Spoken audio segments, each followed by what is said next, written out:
2024년 10월 15일 화요일 오전 9시 30분 서울 북부 한빛동 237번지 단독주택가에 평온한 아침이 흘러가고 있었습니다. 새들이 지저귀고 바람에 나뭇잎이 흔들리는 소리가 들려오는 고요한 골목길이었죠. 하지만 이 평온함은 곧 산산조각이 날 운명이었습니다.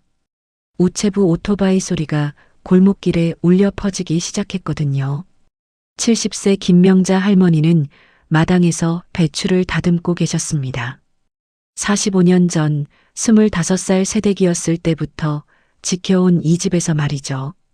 담장 너머로 들려오는 우체부의 목소리가 유독 무겁게 들렸습니다. 등기우편이요.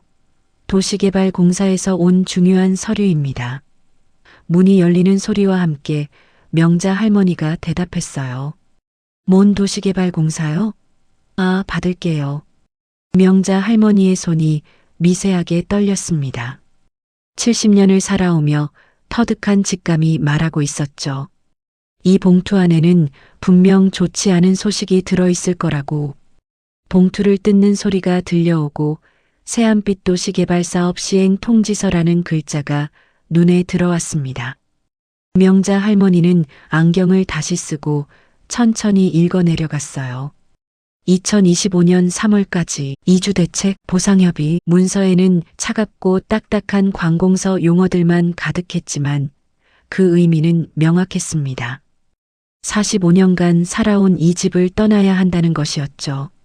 멀리서 망치질 소리가 들려오는 가운데 바로 그때 옆집 박기철 할아버지가 대문을 두드리는 소리가 들려왔어요. 명자씨, 명자씨, 큰일 났어요. 명자 할머니가 대답했습니다. 기철씨 무슨 일이세요? 기철 할아버지는 평생 목수일을 해온 단단한 체격의 소유자였지만 지금은 얼굴이 새하얗게 질려 있었습니다. 그의 손에도 똑같은 봉투가 들려 있었죠. 이거 받으셨어요? 재개발 통지서 말이에요. 네. 방금 받았는데. 이게 무슨 뜻인지.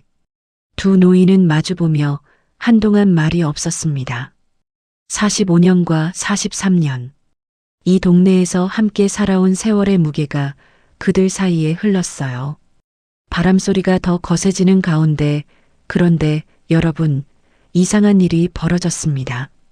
명자 할머니 집 2층 창문에서 누군가가 이 모든 상황을 지켜보고 있었던 거예요. 바로 명자 할머니의 며느리 42세 최수진이었습니다. 드디어 기회가 왔구나. 수진의 입가에 미묘한 미소가 번졌습니다. 그녀는 이미 이 소식을 알고 있었거든요. 아니, 정확히는 이 소식을 기다리고 있었다고 해야겠죠. 휴대폰 진동음이 들리자 수진은 재빨리 휴대폰을 꺼내 문자를 보냈습니다. 여보, 드디어 재개발 통지서 나왔어. 계획대로 진행해. 한편 아래층에서는 명자 할머니와 기철 할아버지가 심각한 대화를 나누고 있었습니다. 명자 씨, 보상금이 얼마나 나올까요? 글쎄요. 여기 집값이 올랐다고는 하는데 3억? 아니면 4억 정도? 명자 할머니는 정확한 집값을 알지 못했습니다. 부동산 시장이라는 게 그녀에게는 너무 복잡하고 어려운 세계였거든요. 하지만 최근 이 동네 집값이 많이 올랐다는 소문은 들어봤죠. 아니야, 명자 씨. 요즘 이 동네 집값이 얼마나 뛰었는데요. 최소 5억은 넘을 거예요. 5억. 명자 할머니에게는 상상도 할 수 없는 큰 돈이었습니다. 월 소득이 국민연금 54만 원이 전부인 그녀에게는 말이죠. 찻주전자에서 김이 빠지는 소리와 함께 명자 할머니는 떨리는 손으로 차를 끓여 기철 할아버지에게 대접했습니다. 두 사람은 오래된 나무 탁자에 마주 앉아 걱정스러운 표정으로 이야기를 나눴어요. 기철 씨, 저는 어디로 가야 할까요? 이 나이에 새로운 곳에서 살 자신이 없어요. 걱정 마세요. 보상금 받으면 어디든 갈 수 있어요. 요양원도 좋은 데가 많다고 하고 바로 그때였습니다. 현관문이 열리며 45세 이도현, 명자 할머니의 아들이 들어왔어요. 어머니, 저 왔어요. 아, 기철 삼촌도 계시네요. 도연은 중소기업 영업팀장으로 일하는 성실한 사람이었습니다. 하지만 최근 들어 회사 경영이 어려워지면서 급여가 자주 밀렸죠. 아내와 고등학생 딸을 부양하기에는 턱없이 부족한 수입이었습니다. 도연아, 큰일 났다. 재개발 통지서가 왔어. 네, 재개발이요? 언제부터인데요? 도연의 표정이 복잡해졌습니다. 놀람과 당황, 그리고 알 수 없는 묘한 감정이 얼굴을 스쳐갔어요. 마치 이미 이 소식을 알고 있던 것처럼 말이죠. 도연아, 어머니 혼자서는 이런 복잡한 일 처리하기 어려울 거야. 내가 도와드려야 해. 네, 물론이죠. 어머니, 서류 좀 보여주세요. 도연이 통지서를 읽는 동안 2층에서는 수진이 또 다른 전화를 걸고 있었습니다. 네, 김 과장님 말씀드린 한빛동 237번지 맞아요. 네, 빠른 처리 부탁드려요. 수진의 목소리는 차갑고 계산적이었습니다. 마치 오래전부터 이 순간을 준비해 온 것처럼요. 시계가 째깍거리며 시간은 오후 2시를 가리키고 있었습니다. 평범했던 화요일 오후가 이제 명자 할머니의 인생을 바꿀 중요한 전환점이 되고 있었어요. 어머니, 서류를 자세히 보니까 보상금이 꽤 많이 나올 것 같아요. 얼마나 될 것 같은데? 글쎄요. 정확한 건 감정평가를 받아봐야 하겠지만 5억에서 6억 사이. 그 순간 명자 할머니의 가슴이 두근거렸습니다. 평생 모아도 볼 수 없을 것 같던 큰 돈이었거든요. 하지만 동시에 불안감도 몰려왔어요. 이 많은 돈을 어떻게 관리해야 할지 막막했습니다. 명자 씨, 좋은 일이네요. 그 돈으로 좋은 곳에서 편하게 지내실 수 있을 거예요. 기철 할아버지의 말에는 진심 어린 축하의 마음이 담겨 있었습니다. 하지만 명자 할머니는 왜인지 마음이 무거웠어요. 발걸음 소리가 계단에서 들려오더니 바로 그때 수진이 2층에서 내려왔습니다. 그녀는 평소보다 화사한 표정을 짓고 있었어요. 어머니, 재개발 소식 들었어요. 정말 좋은 기회네요. 수진의 목소리는 달콤했지만 어딘가 부자연스러웠습니다. 마치 연기를 하는 것 같았어요. 수진아, 나는 이 집을 떠나기 싫은데. 어머니, 시대가 변했어요. 이런 오래된 집에서 계시는 것보다 깨끗하고 편한 곳으로 이사 가시는 게 좋지 않을까요? 수진의 말은 합리적으로 들렸지만 명자 할머니는 뭔가 이상한 기분이 들었습니다. 며느리가 평소보다 너무 적극적으로 이사를 권하고 있었거든요. 어머니, 수진이 말이 맞아요. 여기는 너무 오래되고 불편하잖아요. 도연마저 아내의 편을 들자 명자 할머니는 더욱 외로워졌습니다. 45년간 정들었던 집을 떠나는 것도 서럽한데 가족들은 오히려 반기고 있었어요. 그래도 명자 씨 의견이 가장 중요하지. 천천히 생각해 보세요. 기철 할아버지만이 명자 할머니의 마음을 이해해 주었습니다. 그는 오래된 친구의 복잡한 심경을 누구보다 잘 알고 있었거든요. 그때 도연의 휴대폰이 울렸습니다. 네, 회사입니다. 잠깐만요. 네, 김 팀장입니다. 도연이 전화를 받는 동안 수진은 시어머니에게 다가가 부드럽게 말했어요. 어머니, 요즘 좋은 실버타운도 많고 요양원도 호텔 같은 곳들이 있어요. 한번 구경이라도 가보시면 어떨까요? 요양원이라는 단어에 명자 할머니의 얼굴이 굳어졌습니다. 아직 건강한 자신을 요양원에 보내려는 며느리의 의도가 뭔지 의심스러웠어요. 수진아, 나는 아직 혼자 살 수 있어. 굳이 요양원까지 갈 필요는. 어머니, 혼자 사시면 위험해요. 만약 집에서 넘어지시거나 하면 어떡해요? 24시간 관리받는 게 안전하지 않을까요? 수진의 말은 걱정하는 며느리의 조언으로 들렸지만 기철 할아버지는 뭔가 석연치 않다는 생각이 들었습니다. 그의 오랜 인생 경험이 경고하고 있었어요. 전화를 끄는 도연이 말했습니다. 어머니, 회사에서 급한 일이 생겨서 먼저 가봐야겠어요. 이 문제는 내일 다시 상의해요. 도연이 급하게 나가고 수진도 장 보러 간다며 따라 나섰습니다. 문이 닫히는 소리와 함께 집에는 명자 할머니와 기철 할아버지만 남았어요. 잠깐의 정적이 흐른 뒤 기철 할아버지가 조심스럽게 입을 열었습니다. 명자 씨, 혹시 며느리가 평소에도 요양원 얘기를 자주 했나요? 아니에요. 오늘이 처음인데. 왜 그러세요? 기철 할아버지는 말하기 망설였습니다. 하지만 오랜 친구를 위해서라면 불편한 진실이라도 말해야 한다고 생각했어요. 글쎄요. 뭔가 너무 성급한 것 같아서요. 재개발 통지서를 받은 지 몇 시간도 안 됐는데 명자 할머니도 이제야 뭔가 이상하다는 걸 느꼈습니다. 며느리와 아들의 반응이 너무 빨랐고 마치 미리 준비된 것 같았어요. 바람에 나뭇잎이 흔들리는 소리가 들려오는 가운데 해가 서쪽으로 기울어가고 있었습니다. 평범했던 하루가 저물어가고 있었지만 명자 할머니의 마음속에는 커다란 의문이 자리 잡고 있었어요. 과연 가족들의 진짜 속내는 무엇일까요? 그리고 5억이 넘는 보상금을 둘러싼 숨겨진 계획이 있는 것은 아닐까요? 여러분이라면 명자 할머니의 입장에서 어떻게 하시겠어요? 가족들의 말을 따라 편안한 요양원으로 가시겠어요? 아니면 뭔가 이상하다는 직감을 믿고 조심스럽게 행동하시겠어요?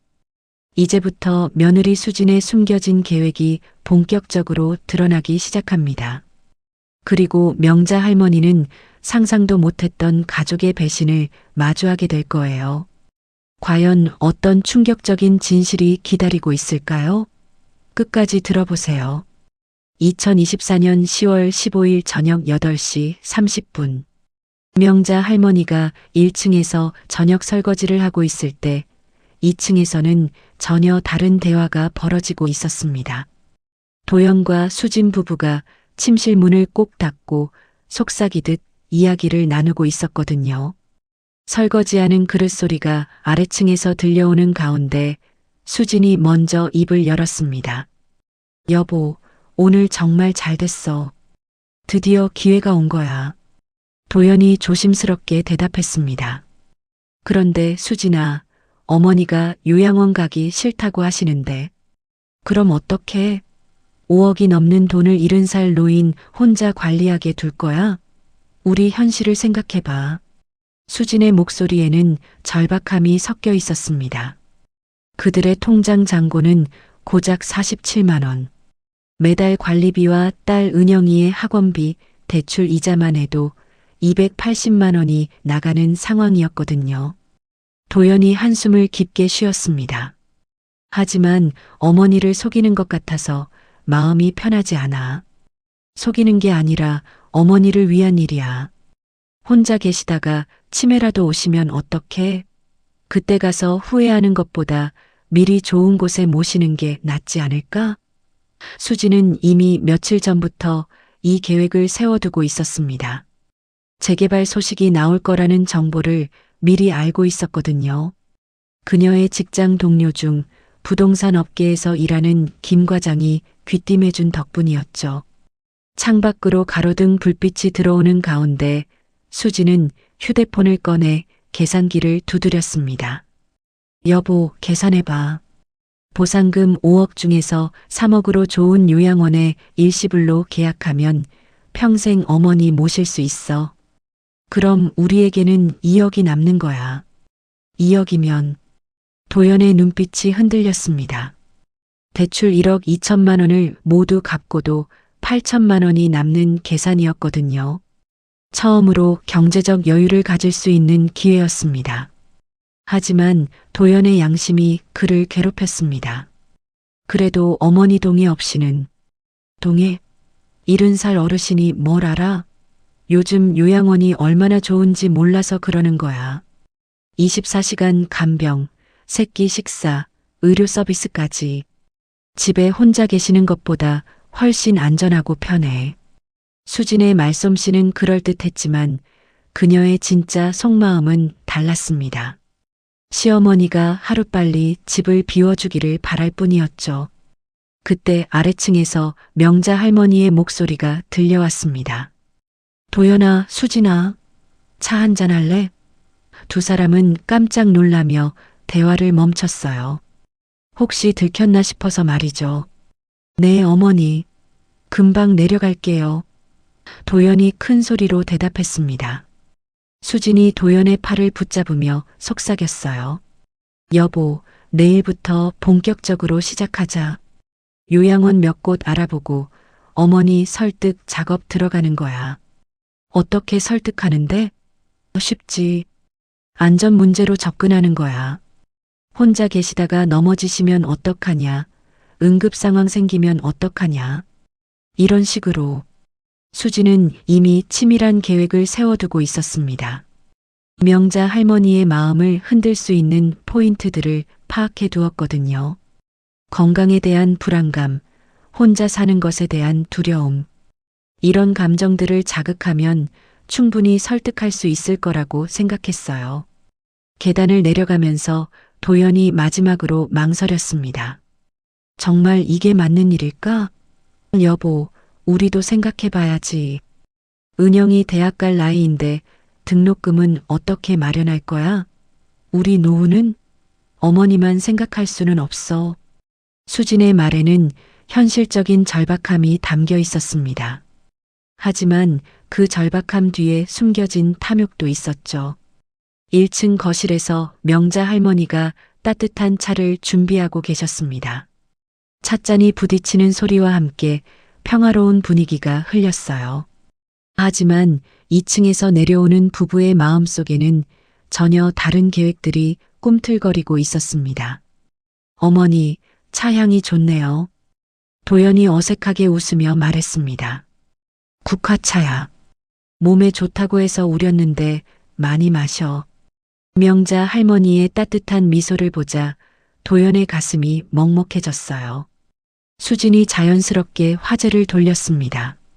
어머니, 오늘 재개발 이야기 하셨는데 좀 더 자세히 알아봐야겠어요. 그래, 수진아. 나는 잘 모르겠어서.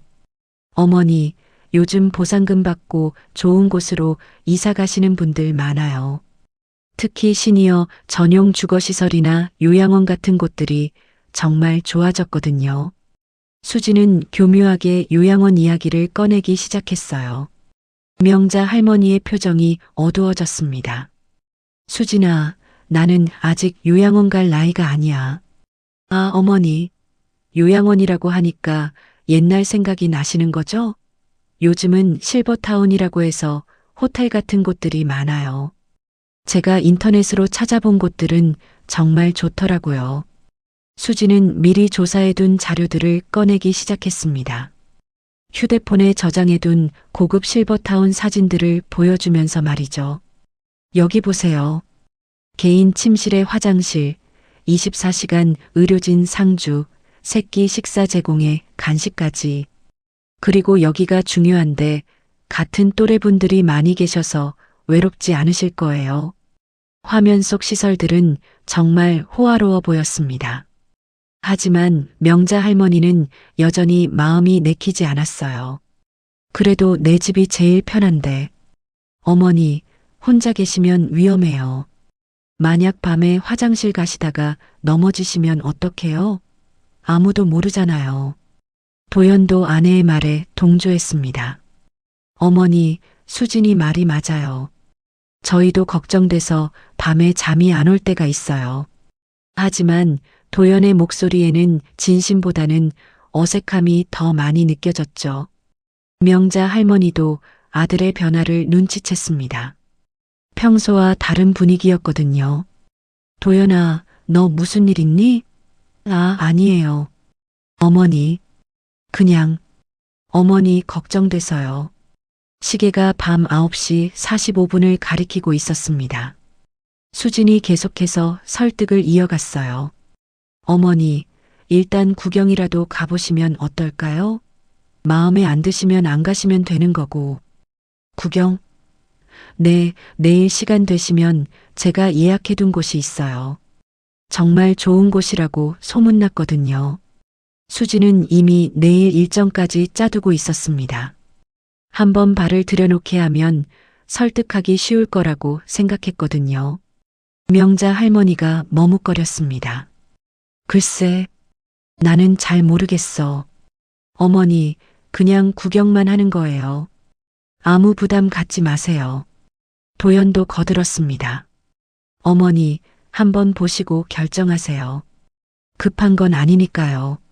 하지만 수진의 마음속에는 급함이 가득했어요. 보상금 협상이 시작되기 전에 명자 할머니를 설득해야 했거든요. 차를 다 마신 후 명자 할머니가 말했습니다. 그럼 내일 한번 구경은 가볼게. 정말요? 좋아요. 제가 차로 모셔다 드릴게요.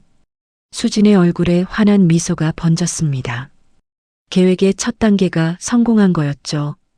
도연도 안도의 표정을 지었지만 마음 한편으로는 여전히 불편함이 남아 있었어요. 밤 10시 30분 명자 할머니가 방으로 들어가신 후 부부는 다시 2층으로 올라갔습니다. 잘 됐어. 내일 한번 보시면 마음이 움직일 거야. 수진이 흥분해서 말했습니다. 그런데 수진아, 혹시 어머니가 의심하시는 것 같지 않았어? 설마 뭘 의심해? 우리가 어머니 걱정해서 하는 일인데. 하지만 도연의 불안감은 쉽게 가시지 않았어요. 어머니의 날카로운 눈빛이 자꾸 신경 쓰였거든요.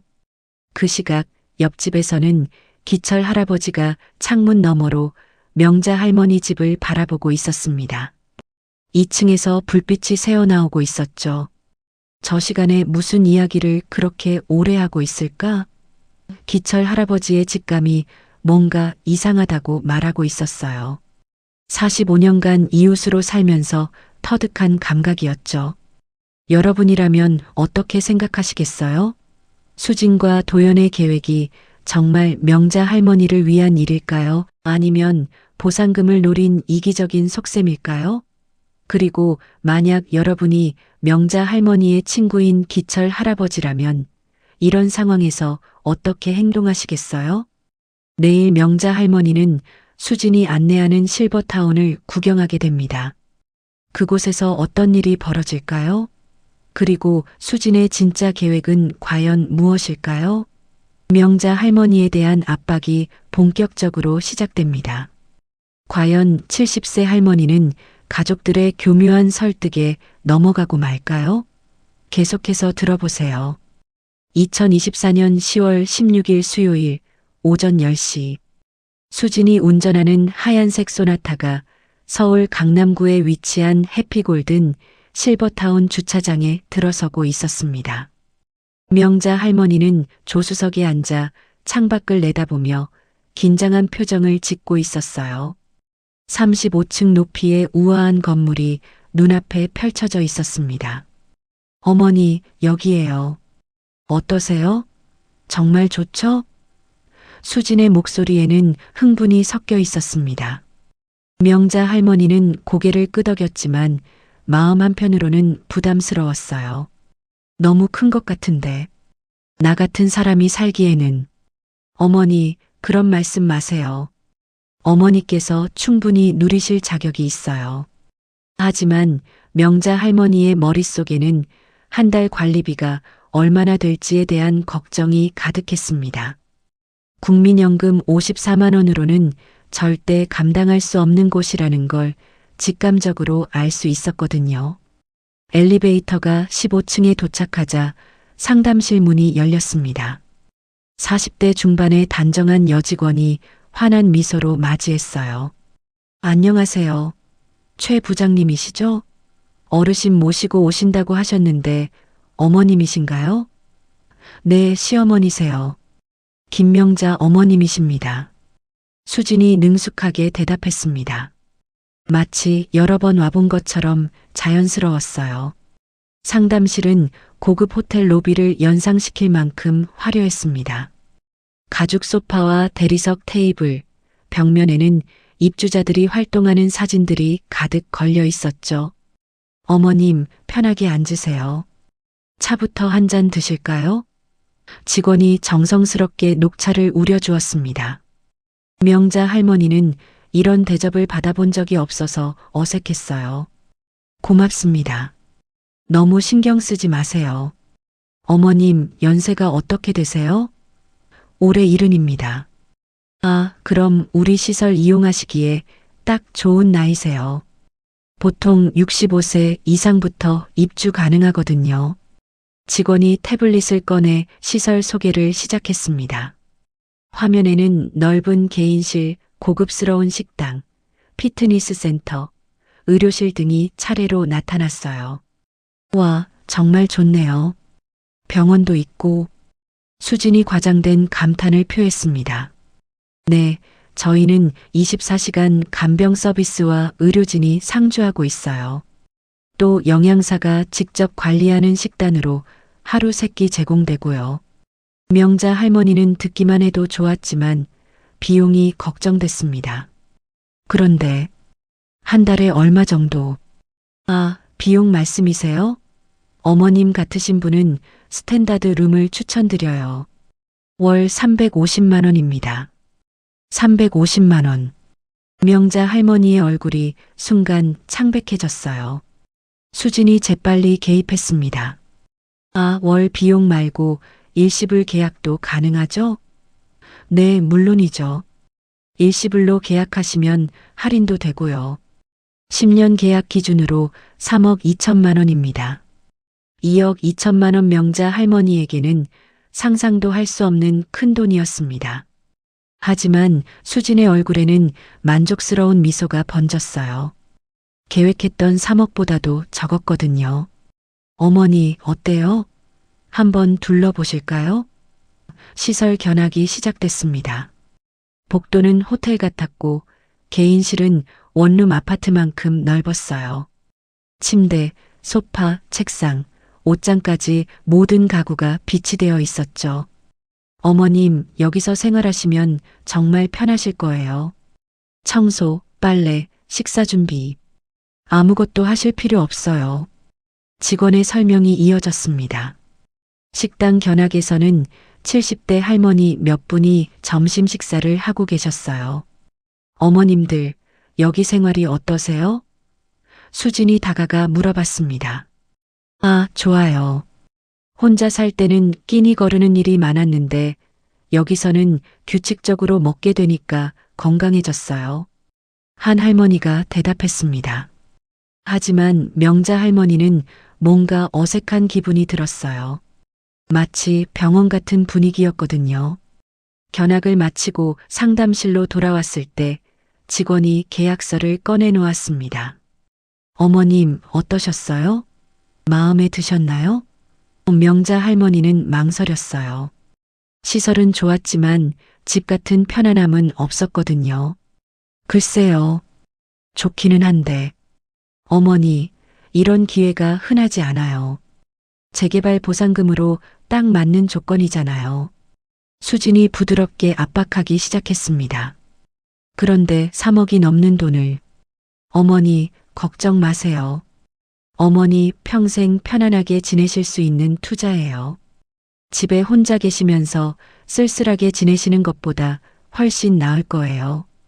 수진의 말에는 은근한 압박이 담겨 있었습니다. 명자 할머니가 혼자 사는 것이 문제가 있다는 식으로 몰아가고 있었거든요. 오후 1시 집으로 돌아오는 차 안에서 수진의 공세가 더욱 노골적으로 바뀌었습니다. 어머니, 솔직히 말씀드릴게요. 요즘 혼자 사시는 노인분들 사고 많이 나요. 넘어져서 며칠씩 발견 못 되는 경우도 있고. 수진아, 나는 아직 건강해. 지금은 건강하시지만 언제 어떻게 될지 모르잖아요. 미리 준비하시는 게 좋을 것 같아요. 명자 할머니는 며느리의 변화가 어색했습니다. 어제까지만 해도 이렇게 강하게 밀어붙이지 않았는데 오늘은 마치 다른 사람 같았어요. 그런데 수진아, 너무 급하게 결정할 일은 아닌 것 같은데. 어머니, 재개발 협상이 곧 시작돼요. 그 전에 방향을 정해 놓으셔야 해요. 보상금 받고 나서 허둥대면 손해볼 수도 있거든요. 집에 도착해서도 수진의 설득은 계속됐습니다. 어머니, 이 집 정리하는 것도 생각해 보세요. 45년 동안 모인 물건들. 혼자서 어떻게 다 정리하실 거예요? 명자 할머니의 가슴이 먹먹해졌습니다. 45년간의 추억이 담긴 물건들을 버려야 한다는 생각에 마음이 아팠거든요. 그래도 천천히.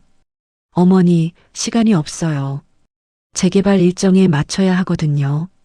오후 3시 30분, 도연이 회사에서 돌아왔습니다. 어머니, 견학 어떠셨어요? 좋기는 했는데. 명자 할머니가 대답을 망설이자 수진이 재빨리 개입했습니다. 여보, 어머니가 좀 망설이고 계세요. 좀 더 설득해 주세요. 도연도 아내의 뜻에 따라 어머니를 압박하기 시작했어요. 어머니, 저희도 걱정이에요. 혼자 계시면. 너희들이 왜 걱정하는데? 나는 아직 혼자 살 수 있어. 명자 할머니가 처음으로 목소리를 높였습니다. 70년을 살아오면서 이런 대접을 받아본 적이 없었거든요. 자식들이 자신을 마치 무능력한 사람 취급하는 것 같아서 자존심이 상했어요. 어머니, 화내지 마세요. 저희가 잘못 생각해서. 도연이 당황해서 말했습니다. 하지만 수지는 포기하지 않았어요. 어머니, 감정적으로 생각하지 마시고 현실적으로 판단해 보세요. 5억이 넘는 돈을 70세 어르신이 혼자 관리하실 수 있어요? 사기꾼들도 많고 투자 권유하는 사람들도 많고. 수진의 말은 교묘했습니다. 명자 할머니가 돈 관리 능력이 없다는 식으로 몰아가고 있었거든요. 나를 바보로 아는 거니? 명자 할머니의 눈에 눈물이 맺혔습니다. 평생 검소하게 살면서 집안을 꾸려온 자신을 무시하는 것 같아서 가슴이 아팠어요. 어머니, 그런 뜻이 아니에요. 그럼 뭔 뜻이야? 나한테 돈 관리 못한다고 하는 거 아니야? 명자 할머니의 목소리가 떨렸습니다. 그때 옆집 기철 할아버지가 대문을 두드렸습니다. 명자 씨 계세요? 명자 할머니는 눈물을 닦고 문을 열었어요. 기철 씨, 무슨 일이에요? 목소리가. 기철 할아버지는 명자 할머니의 붉어진 눈을 보고 무슨 일인지 직감했습니다. 아무것도 아니에요. 하지만 명자 할머니의 목소리는 이미 울음이 섞여 있었어요. 수진이 재빨리 나서서 말했습니다. 아, 기철 할아버지, 어머니 실버타운 견학 다녀온 이야기 하고 있었어요. 정말 좋은 곳이더라고요. 하지만 기철 할아버지의 눈에는 뭔가 다른 것이 보였습니다. 명자 할머니가 억지로 웃고 있는 것, 도연과 수진의 어색한 표정. 분명히 무슨 일이 있었다는 걸 알 수 있었어요. 명자 씨, 혹시 시간 되시면 잠깐 이야기 좀. 기철 할아버지가 조심스럽게 말했습니다. 아니에요, 괜찮아요. 명자 할머니는 가족들 앞에서 창피하다는 생각에 거절했어요. 하지만 기철 할아버지는 포기하지 않았습니다. 그럼 내일 시장 갈 때 같이 가요. 오래간만에 산책도 하고. 네, 그러죠. 기철 할아버지가 돌아간 후 수진의 압박은 더욱 거세졌습니다. 어머니, 이웃들한테 이런 이야기 하시면 안 돼요. 괜한 소문 나면 곤란해요. 무슨 소문? 재개발 보상금 많이 받는다고 소문 나면 사기꾼들이 달라붙을 수도 있어요. 조심하셔야 해요. 수지는 교묘하게 명자 할머니를 고립시키려고 했습니다. 다른 사람들과 상의하지 못하게 하려는 속셈이었죠. 저녁 7시 명자 할머니는 방에 혼자 앉아 깊은 생각에 잠겼습니다. 오늘 하루 종일 받은 압박이 머릿속을 맴돌았어요. 정말 자신이 혼자 살기에는 너무 나이가 든 걸까? 5억이라는 돈이 자신에게는 너무 큰 돈일까? 하지만 마음 한편으로는 분한 감정도 있었습니다. 평생 이 집을 지켜왔는데 왜 자식들은 자신의 의견보다 돈을 더 중요하게 생각하는 걸까? 그때 창밖에서 기철 할아버지가 자신의 집 마당을 쓸고 있는 모습이 보였습니다. 평범한 일상의 모습이었지만 명자 할머니에게는 위로가 됐어요. 적어도 한 사람은 자신을 이해해주는 사람이 있다는 생각이 들었거든요. 과연 내일 기철 할아버지와의 대화에서 어떤 조언을 들을 수 있을까요? 여러분이라면 명자 할머니의 입장에서 어떻게 하시겠어요? 가족들의 압박에 굴복해서 실버타운에 가시겠어요? 아니면 끝까지 자신의 집을 지키시겠어요? 그리고 만약 여러분이 이런 상황에 처한다면 누구에게 조언을 구하고 싶으시겠어요? 곧 기철 할아버지가 수상한 점을 발견하게 됩니다. 그리고 명자 할머니는 가족들의 진짜 속내를 알게 되는 충격적인 순간을 맞이하게 될 거예요. 과연 어떤 비밀이 드러날까요? 끝까지 들어보세요. 2024년 10월 17일 목요일 오전 9시 기철 할아버지는 마당에서 화분에 물을 주고 있었습니다. 어제 명자 할머니의 눈물 맺힌 눈이 자꾸 떠올랐어요. 43년을 이웃으로 살면서 그렇게 슬픈 표정을 본 적이 없었거든요. 분명히 무슨 일이 있었다는 직감이 들었습니다. 물뿌리개에서 물이 떨어지는 소리가 고요한 아침을 깨뜨리는 가운데 명자 할머니 집에서 목소리가 들려왔습니다. 어머니, 오늘 오후에 또 한 곳 보러 가요. 수진의 목소리였어요. 또 명자 할머니의 목소리에는 피로감이 묻어 있었습니다. 네, 어제 곳보다 더 좋은 곳이 있다고 해서요. 비교해 보셔야죠. 기철 할아버지는 고개를 갸웃했습니다. 어제 실버타운 견학을 다녀온 지 하루도 안 됐는데 벌써 또 다른 곳을 보러 간다니 너무 성급한 것 같았어요. 보통 이런 중요한 결정은 몇 주, 몇 달을 두고 신중하게 생각하는 법인데 말이죠. 오전 10시 30분 기철 할아버지는 약속대로 명자 할머니와 함께 시장에 가기 위해 대문을 나섰습니다. 명자 할머니도 집에서 나오는데 얼굴이 많이 상해 있었어요. 어제보다 더 초췌해 보였습니다. 명자 씨, 잠을 못 주무셨나요?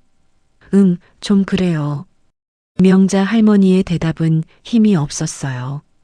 두 사람이 골목을 걸어가며 이야기를 나누고 있을 때 기철 할아버지가 뒤돌아보니 수진이 휴대폰으로 누군가와 통화하고 있었습니다. 네, 김 과장님. 오늘 오후 2시에 예약했어요. 네, 빨리 진행하고 싶어서요. 네, 계약서도 미리 준비해 주세요. 목소리가 또렷하게 들렸어요. 기철 할아버지는 이상했습니다. 어제 처음 견학을 갔는데 벌써 계약서를 준비한다니 명자 할머니의 의견은 제대로 들어보지도 않고 너무 밀어붙이는 것 같았거든요. 하지만 일단은 명자 할머니와의 대화에 집중하기로 했어요. 시장 가는 길에 명자 할머니가 한숨을 깊게 쉬었습니다. 기철 씨, 나 정말 혼란스러워요. 무슨 일인데요? 아이들이 자꾸 요양원 가라고 해. 나는 아직 집에서 살고 싶은데. 명자 할머니의 목소리가 떨렸어요. 그게 뭐가 급한 일인가요? 천천히 생각해봐도 되는 건데. 그러게. 수진이는 재개발 일정 때문에 빨리 결정해야 한다고 하는데. 전통시장에 도착해서 두 사람은 야채가게 앞에 섰습니다. 상추를 고르면서 명자 할머니가 속마음을 털어놓기 시작했어요. 기철 씨, 솔직히 말하면 아이들이 내 돈을 노리는 것 같아서 속상해요. 그럴 리가요. 아들이 그런 마음일 리는. 하지만 기철 할아버지도 속으로는 의심이 들기 시작했습니다. 어제 실버타운 가서 2억 2천만 원이라고 하더라고요. 내가 평생 벌어도 못 볼 돈인데. 명자 할머니가 상추를 만지작거리며 말했어요. 2억 2천만 원이요? 그럼 보상금에서 그 돈 빼면. 그러게 수진이는 자꾸 좋은 투자라고 하는데 나는 잘 모르겠어요. 기철 할아버지의 표정이 심각해졌습니다. 뭔가 계산이 맞지 않았거든요. 두부가게 앞에서 명자 할머니가 또 한숨을 쉬었습니다. 나는 이 동네에서 계속 살고 싶어요. 그런데 아이들은 자꾸 위험하다고, 혼자 살면 안 된다고. 명자 씨, 혼자 사는 게 뭐가 위험해요? 우리 또래 혼자 사는 사람들 얼마나 많은데. 기철 할아버지가 의아해했습니다. 오후 1시 집으로 돌아오는 길에 기철 할아버지는 계속 생각에 잠겼습니다. 뭔가 이상했어요. 재개발 통지서를 받은 지 이틀밖에 안 됐는데 벌써 요양원을 알아보고 계약서까지 준비하고 너무 준비된 것 같았거든요. 마치 미리 계획을 세워둔 것처럼 말이죠. 집 앞에 도착했을 때 수진이 또 전화 통화를 하고 있었습니다. 네, 부장님. 오늘 오후에 계약 진행할 예정이에요. 네, 돈은 일시불로. 아, 그리고 한 가지 더 부탁이 있는데요. 기철 할아버지는 담장 뒤에 숨어서 들었어요. 혹시 계약서에 보호자欄에 제가 서명해도 될까요? 어르신이 글씨를 잘 못 쓰셔서요. 기철 할아버지의 등에 차가운 기운이 돌았습니다. 명자 할머니는 글씨를 또박또박 잘 쓰는 분이었거든요. 동네 반상의 회의록도 늘 명자 할머니가 써주실 정도였어요. 그런데 왜 거짓말을 하는 걸까요? 오후 2시 30분 수진과 명자 할머니가 차를 타고 나가는 모습을 기철 할아버지가 지켜봤습니다. 명자 할머니의 표정은 어제보다 더 어두워 보였어요. 마치 끌려가는 것 같은 느낌이었습니다. 기철 할아버지는 불안한 마음에 도연에게 전화를 걸어봤어요. 도연아, 나 기철 삼촌이야. 아, 삼촌. 안녕하세요. 도연아, 혹시 어머니 요양원 보내는 거 확정된 거야? 전화 너머로 도연의 목소리가 잠시 멈췄어요. 아, 그게 아직 어머니가 결정을 안 하셔서. 그런데 수진이가 벌써 계약서까지 준비한다던데? 계약서요? 아직 그런 단계는 아닌데요. 기철 할아버지는 확신했습니다. 도연은 아내가 뭘 하고 있는지 정확히 모르고 있었어요. 아니면 알면서도 모르는 척하고 있거나 어느 쪽이든 명자 할머니에게는 좋지 않은 상황이었습니다. 도연아, 어머니 마음을 좀 더 들어봐. 너무 급하게 밀어붙이지 말고. 네, 삼촌. 알겠어요. 오후 4시 기철 할아버지는 마당 일을 하는 척하면서 명자 할머니가 돌아오기를 기다렸습니다. 4시 30분쯤 되어서야 차 소리가 들렸어요. 명자 할머니가 차에서 내리는데 얼굴이 더욱 상해 있었습니다. 수지는 뭔가 흥분한 표정으로 전화를 걸고 있었어요. 여보, 잘 됐어. 두 번째 꽃도 마음에 들어 하셔. 내일 계약하기로 했어. 수진의 목소리가 담장 너머로 들렸습니다. 하지만 명자 할머니의 표정은 전혀 기뻐하는 것 같지 않았어요. 오히려 체념한 것 같은 모습이었습니다. 기철 할아버지는 담장 틈새로 지켜보고 있었는데 수진이 명자 할머니에게 뭔가를 보여주고 있었어요. 어머니, 여기 보세요. 내일 오전에 계약서에 사인만 하시면 돼요. 복잡한 건 제가 다 처리할게요. 명자 할머니는 고개만 끄덕이고 있었지만 그 모습이 영 자연스럽지 않았습니다. 저녁 7시 기철 할아버지는 더 이상 참을 수 없어서 명자 할머니 집 문을 두드렸습니다. 명자 씨, 저녁 드셨어요? 아니, 아직 들어와요, 기철 씨. 명자 할머니의 목소리는 힘이 없었어요. 거실에 들어가니 테이블 위에 여러 장의 서류가 놓여 있었습니다. 명자 씨, 오늘 견학 어땠어요? 응 정도라고요. 하지만 명자 할머니의 표정과 목소리는 전혀 좋아 보이지 않았어요. 그런데 정말 내일 계약할 거예요? 글쎄, 수진이가 자꾸 빨리 하라고 해서. 명자 할머니가 한숨을 쉬었습니다. 기철 할아버지는 조심스럽게 물어봤습니다. 명자 씨, 혹시 억지로 하는 건 아니에요? 무슨 말이에요? 아니, 뭔가 너무 급하게 진행되는 것 같아서. 이런 중요한 일은 몇 번 더 생각해 봐도 되는 건데. 명자 할머니의 눈에 눈물이 맺혔어요. 기철 씨, 나도 모르겠어요. 바로 그때 수진이 2층에서 내려왔습니다. 어머니, 기철 할아버지도 계시네요. 어머니, 계약서 검토해 보셨어요? 수진의 손에는 여러 장의 서류가 들려 있었어요. 기철 할아버지가 슬쩍 보니 입주계약서, 재산관리 위임장 같은 제목들이 보였습니다. 재산관리 위임장이요? 기철 할아버지가 의아해했습니다. 아, 네. 어머님이 혼자서 큰돈 관리하시기 어려우시니까 저희가 대신 관리해 드리려고요. 수진의 설명이었지만 기철 할아버지에게는 더욱 수상하게 들렸어요. 왜 요양원 입주하는데 재산 관리까지 넘겨받으려 하는 걸까요? 명자 씨, 이런 서류는 변호사랑 상의해 보시는 게 좋을 것 같은데요. 기철 할아버지가 조심스럽게 제안했습니다. 변호사요? 수진의 얼굴이 순간 굳었어요. 아니에요. 그럴 필요 없어요. 간단한 서류예요. 그래도 중요한 결정인데. 기철 할아버지, 괜한 걱정 마세요. 다 어머니를 위한 일이에요. 기철 할아버지는 수진의 반응에서 확신을 얻었습니다. 분명히 뭔가 숨기고 있는 게 있다는 걸 알 수 있었어요. 정말 명자 할머니를 위한 일이라면 변호사 상담을 받는 것을 그렇게 거부할 이유가 없었거든요. 그날 밤 9시 기철 할아버지는 집에 혼자 앉아 생각에 잠겼습니다. 재개발 소식이 나온 지 겨우 이틀 만에 요양원 계약까지 진행하는 것, 명자 할머니 몰래 계약서를 미리 준비하는 것, 재산관리 위임장까지 요구하는 것. 모든 게 너무 계획적이고 성급했어요. 창밖으로 명자 할머니 집을 바라보니 2층에서 불빛이 새어나오고 있었습니다. 또 무슨 계획을 세우고 있는 걸까요? 기철 할아버지는 오랜 친구를 지켜야겠다는 결심을 굳혔습니다.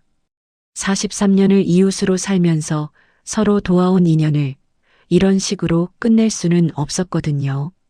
여러분이라면 기철 할아버지의 입장에서 어떻게 하시겠어요? 이웃의 가족사에 개입하는 것이 맞을까요? 아니면 지켜보기만 해야 할까요? 그리고 만약 여러분의 가족이 이런 식으로 어르신을 대한다면 어떻게 느끼시겠어요? 2024년 10월 18일 금요일 오전 8시 기철 할아버지는 밤새 뒤척이다가 일찍 일어났습니다. 어젯밤 본 수진의 수상한 서류들이 자꾸 머릿속을 맴돌았거든요. 재산관리 위임장이라니 아무리 생각해봐도 이상했어요. 세수를 하면서도 계속 걱정이 됐습니다. 마당에 나와 화분에 물을 주고 있는데 명자 할머니 집에서 목소리가 들려왔습니다. 어머니, 오늘 오전 10시에 계약하러 가요. 준비 다 하셨죠? 수진의 목소리였어요. 그런데 수진아, 이렇게 급하게 해도 되는 거야? 명자 할머니의 목소리에는 여전히 불안감이 섞여 있었습니다. 어머니, 재개발 일정이 있잖아요. 늦으면 좋은 방 다 없어져요. 수진의 대답은 항상 같았어요. 재개발 일정 때문에 서둘러야 한다는 것. 하지만 기철 할아버지가 알기로는 재개발 이주는 내년 3월까지였는데 지금이 10월이니 아직 5개월이나 남았거든요. 오전 9시 기철 할아버지는 더 이상 가만히 있을 수 없어서 명자 할머니 집 문을 두드렸습니다. 명자 씨, 계세요? 네, 기철 씨. 들어오세요. 거실에 들어가니 테이블 위에 어젯밤보다 더 많은 서류들이 쌓여 있었어요. 수진도 함께 있었습니다. 기철 할아버지 일찍 오셨네요. 수진이 어색하게 웃으며 인사했습니다. 명자 씨 계약하러 가신다고 해서 인사드리러 왔어요. 기철 할아버지가 테이블 위 서류들을 쓱 훑어봤는데 뭔가 이상한 것이 눈에 띄었어요. 보상금 수령 위임장이라는 제목의 서류가 있었거든요. 수진 씨, 이 서류는 뭔가요?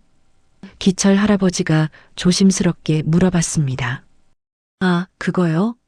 어머니가 직접 보상금 받으시기 복잡하니까 저희가 대신 받아서 관리해 드리려고요. 수진의 설명이었지만 기철 할아버지에게는 더욱 의심스러웠어요.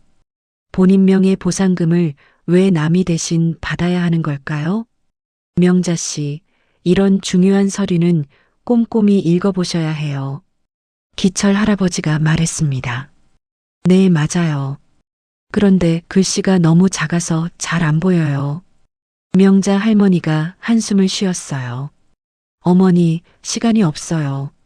십시 약속이라고 했잖아요. 수진이 재촉했습니다. 바로 그때 도연이 회사에 가려다가 들어왔습니다. 어머니, 오늘 계약하시는 거예요? 응, 수진이가 그러자고 해서. 명자 할머니의 대답에 도연의 표정이 복잡해졌어요. 그런데 어머니, 정말 마음을 정하신 거예요? 후회하지 않으실 거죠? 도연의 질문에 명자 할머니가 잠시 말을 멈췄습니다. 후회요? 뭘 후회해요? 기철 할아버지가 의아해했습니다. 아니, 그게 아니라. 도연이 말을 흐렸어요. 수진이 재빨리 개입했습니다. 기철 할아버지 어머니가 좋은 곳에 가시는 건데 뭘 후회하겠어요? 하지만 도연의 표정은 여전히 어색했습니다. 기철 할아버지는 뭔가 이상하다는 직감이 들어서 핑계를 대고 나갔습니다. 잠깐 담배 좀 피우고 올게요. 집 밖으로 나가서는 휴대폰을 꺼내 동네 부동산에 전화를 걸었어요. 사장님, 저 기철인데요. 우리 동네 재개발 보상금이 얼마 정도 나온다고 하던가요? 아, 기철 씨. 평수에 따라 다르지만 명자 씨네 집 정도면 한 4억 5천에서 5억 정도 될 것 같아요. 부동산 사장의 대답을 듣고 기철 할아버지는 확신했습니다. 수진이 말한 5억에서 6억과는 차이가 있었어요. 그럼 수진은 왜 더 높은 금액을 말했을까요? 다시 집으로 들어가려는데 현관에서 수진과 도연이 속삭이는 소리가 들렸습니다. 여보, 어머니가 자꾸 망설이셔. 어떡하지? 조금만 더 기다려봐. 어머니가 마음을 바꾸실 수도 있어. 시간이 없다고. 내일이면 다른 분이 그 방 계약한다고 했어. 수진의 목소리에는 조급함이 가득했습니다. 기철 할아버지는 문득 궁금해졌습니다. 수진이 그렇게 추천하는 요양원이 정말 좋은 곳인지 확인해 보고 싶었어요. 휴대폰으로 해피골든 실버타운을 검색해 봤습니다. 그런데 검색 결과에 이상한 기사가 하나 나왔어요. 해피골든 실버타운 부당계약 논란으로 조사 중이라는 제목이었습니다. 기사를 읽어보니 충격적인 내용이 나와 있었어요. 고액의 입주비를 받고도 약속된 서비스를 제대로 제공하지 않는다는 민원이 여러 건 접수됐다는 것. 심지어 일부 입주자들은 환불을 요구하고 있다는 내용도 있었습니다. 기철 할아버지의 얼굴이 굳어졌어요. 오전 9시 45분 기철 할아버지는 다급하게 명자 할머니 집으로 들어갔습니다. 명자 씨, 잠깐만요. 중요한 이야기가 있어요. 기철 씨, 무슨 일이세요? 이 요양원 말이에요. 인터넷에 문제가 있다는 기사가 나와 있어요. 기철 할아버지가 휴대폰 화면을 보여줬습니다. 수진의 얼굴이 순간 창백해졌어요. 그런 기사는 믿을 수 없어요. 경쟁업체에서 악의적으로 퍼뜨린 루머일 거예요. 그래도 확인해 봐야 하지 않을까요? 기철 할아버지가 말했습니다. 시간이 없어요. 지금 가야 한다고요. 수진이 갑자기 목소리를 높였어요. 바로 그때 명자 할머니가 서류를 다시 들여다보더니 이상한 점을 발견했습니다. 수진아, 여기 보상금 금액이 6억 2천만 원이라고 되어 있는데 정말 이만큼 나와? 네, 어머니. 감정평가 결과가 나왔어요. 수진이 얼른 대답했지만 목소리가 떨렸어요. 기철 할아버지가 끼어들었습니다. 그런데 제가 부동산에 물어보니 5억 정도라고 하던데요. 아, 그건 예전 정보고요. 최근에 재평가했어요. 수진의 대답이 더욱 어색해졌습니다. 명자 할머니도 뭔가 이상하다는 걸 느끼기 시작했어요. 수진 씨, 정확한 감정평가서를 보여주실 수 있나요? 기철 할아버지가 요구했습니다. 그건 나중에. 왜 나중에요? 계약하기 전에 확인해야 하는 거 아닌가요? 기철 할아버지의 추궁에 수진이 당황하기 시작했어요. 도연도 눈치채기 시작했습니다. 수진아, 혹시 감정평가서 못 받은 거야? 받았어. 그런데 지금 집에 없어서. 그럼 전화해서 확인해봐. 도연이 아내를 다그쳤어요. 수진의 얼굴이 점점 빨개졌습니다. 도대체 뭔 일이에요? 명자 할머니가 불안해했습니다.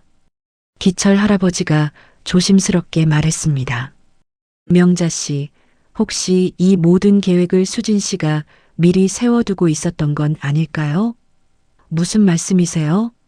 재개발 소식이 나오기 전부터 요양원을 알아보고 있었던 건 아닌가요?